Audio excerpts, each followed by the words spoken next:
Gentleman from Bedford, Ms. Byron. Thank you, Mr. Speaker. I rise for a point of personal privilege. Gentleman may proceed. Thank you, Mr. Speaker. Ladies and gentlemen of the House, doing something every year for 44 years is evidence of commitment, dedication, and perseverance. That thousands of Americans have assembled every year for the last 44 years for the March of Life is an extraordinary achievement. The stated mission of the March for Life is to provide all Americans with a place to testify to the beauty of life and the dignity of each human person. You might think that such a message would be universally acclaimed, but as we all know, the right to life for the unborn has been a matter of intense debate in this nation since January 22nd, 1973. Regardless of where you stand on the abortion issue, I hope that everyone takes note of the commitment to principle of those who participate in the march. The march is a gathering of individuals journeying to the seat of government to urge their elected representatives to take action to protect innocent life. But it's also an example of protest at its best. The march is peaceful, free of profanity and obscenity, and often punctuated with prayer.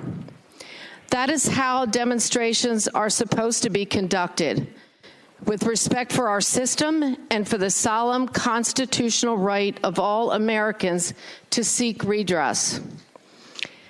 The participants in the march represent the diversity of our nation.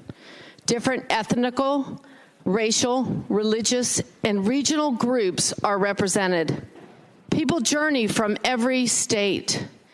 And those who have participated in the march know every age group, and especially young people, are amply present. The headline from this year's event was the presence of the highest-ranking government official to ever address the march in person, Vice President Mike Pence. The Vice President told the march, "Life is winning again." Never were those words more welcome or more true.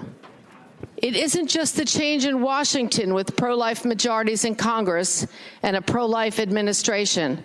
It is polling evidence that more Americans consider themselves to be pro-life more than ever before. It's scientific evidence giving us a greater understanding of how early life begins and medical advances that make survivability and viability possible earlier than ever before. As we consider what has transpired in the 44 years since the Roe decision, I find it heartening that so many Americans still demonstrate the commitment, dedication, and perseverance to participate in the march. It is my hope and the prayer of millions that the march will have fulfilled its mission someday very soon. Thank you, Mr. Speaker.